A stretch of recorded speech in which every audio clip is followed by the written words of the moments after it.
This is Paul for Redneck Sports. I believe that everybody should win in life, or at least attempt to. The first three maxims of General Robert Neyland's game maxims, I believe apply to everybody. The team that makes the fewest mistakes will win. Play for and make the breaks. When one comes your way, score. If at first the game or the breaks go against you, don't let up. Put on more steam. Welcome to the channel. Now let's discuss some sports. Oh, and if you don't mind, like, subscribe, comment. And I've got a link tree down below that's got my social media. And it has my Patreon if you want to help out. Thank y'all. I have been going back and forth after the Notre Dame Indiana game on how to think about how Georgia and Kirby Smart are going to handle Freeman and the Fighting Irish. And you know, Kirby Smart watched that game. He went to sleep, more than likely. And he saw what Notre Dame did to Indiana. He saw the defense.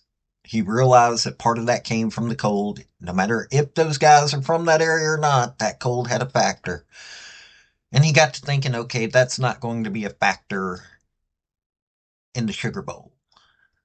And he got to thinking, well, I'm wanting to dance with the one that brought me, but unfortunately, that's most likely not going to happen. So he's going to have to rely on a guy who's not got the highest snap count for this game.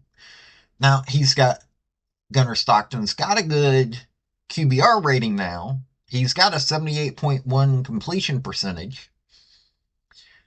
But he's got to deal with what he's got. And so we're going to discuss both teams really quickly. So Notre Dame has got a pretty good defense. I'm going to give them that. They've got a pretty good defense. They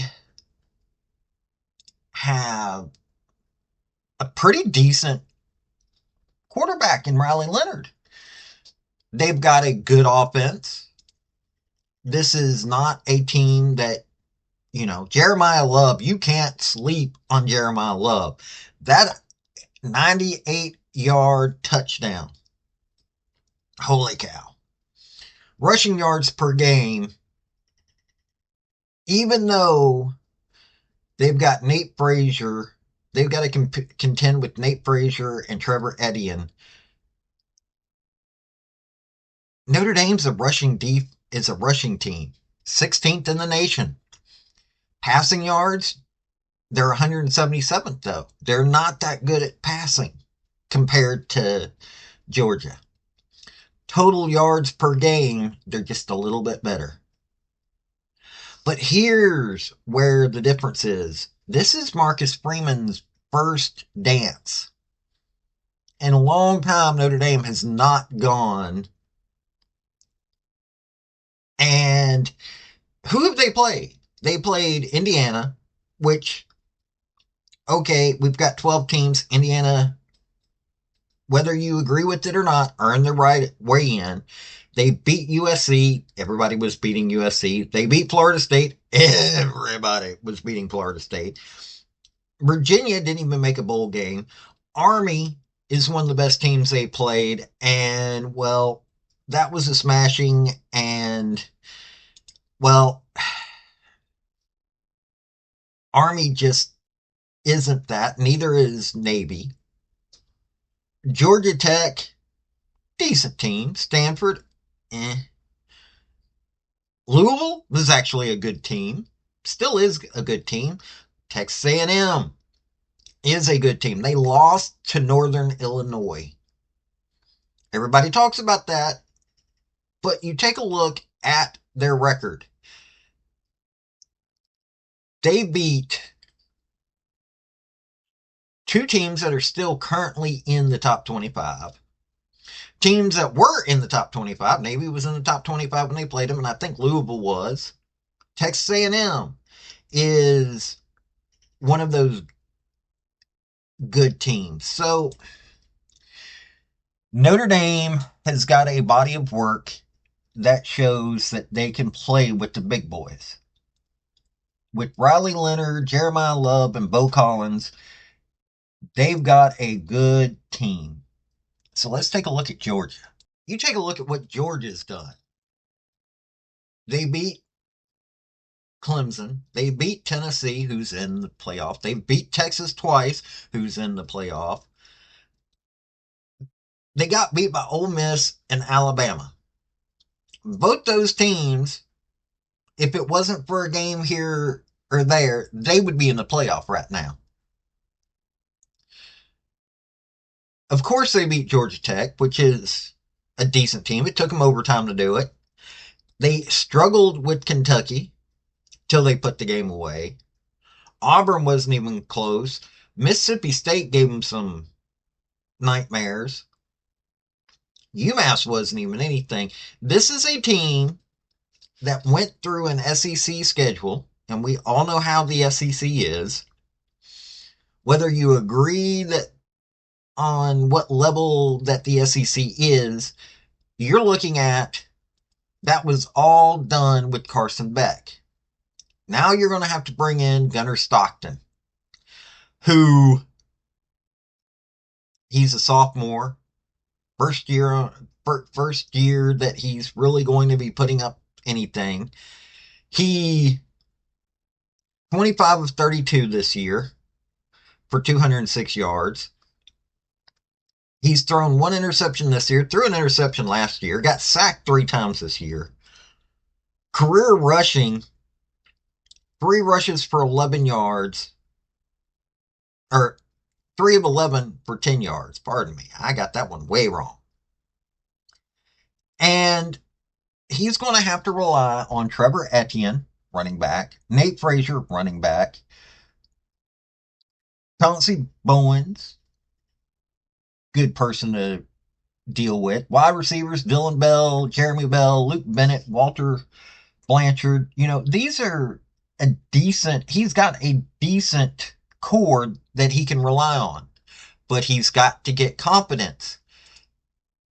And he got confidence in that Texas game because, well, they won. But here's the thing. He's got to play a full game against a team that is in the top 5. He's got to go all out against a team that hasn't lost a game since the second week of the season.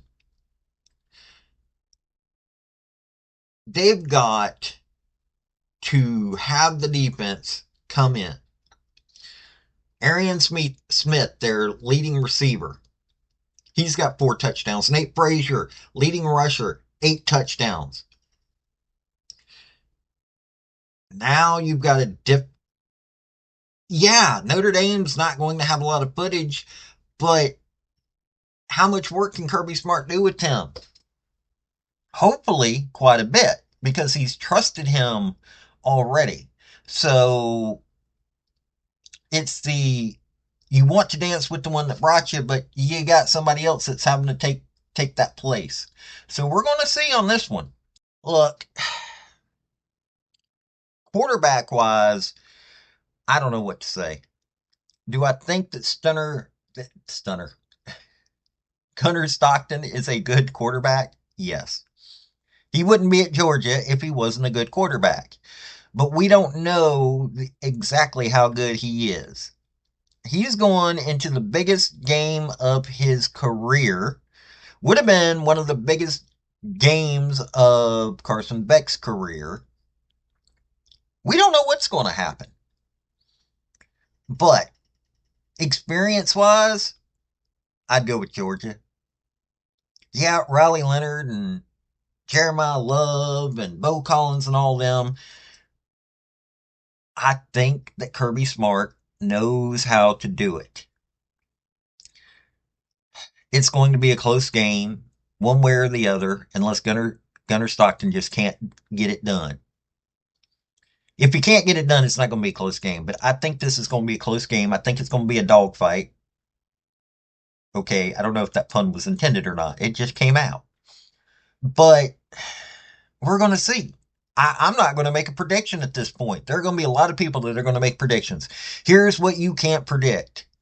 How good is Gunnar Stockton? If Carson Beck, I mean, they're talking about surgery for Carson Beck. You don't know. He might be able to get in there, but that quarterback position. But then again, though, it's an SEC team, and we all know SEC teams know how to run that ball, know how to ram it down your throat. So that could be what's necessary in this game. So we will see. My initial thought is I see Georgia being able to do it, but whew, there are way too many problems in making that prediction right now. But this has been Paul with Redneck Sports. Y'all have a good day now and enjoy some college football. Bye now. Thank you for watching this video. I've had some fairly good success with all of my Redneck Sports stuff, and I hope you enjoyed the topic. If you did, like, subscribe, comment, all that rigmarole, and also just let me know what you want to hear about. I'll give a redneck spin to this stuff. Let me tell you, I love sports, so I love people that want to join me in that. This has been Paul with Redneck Sports. Y'all have a good day now. Bye.